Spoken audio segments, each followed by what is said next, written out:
20 సంవత్సరాల కాలం కాంగ్రెస్ని ఎవరు నమ్మకుండా ఓటు వేయకుండా సజీవ సమాధి చేసే ఉద్దేశంతోనే ఈ రేవంత్ రెడ్డి గారు ముఖ్యమంత్రిగా వచ్చిండు. ఈయన హస్తం పార్టీని హస్తగతం చేసుకొని సైకిల్ కాంగ్రెస్గా మార్చేసిండు. ఇప్పుడున్నది హస్తం కాంగ్రెస్ కాదు, సైకిల్ కాంగ్రెసు.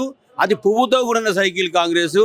అంటే ప్రధాన ప్రతిపక్ష పార్టీ పెట్టేటువంటి లేవనెత్తేటువంటి అంశాలకు నువ్వు ఆరోపణలు చేయకుండా ఖమ్మం మీటింగ్లో పోయి బీఆర్ఎస్ జెండాలు కొలగొట్టమంటావా?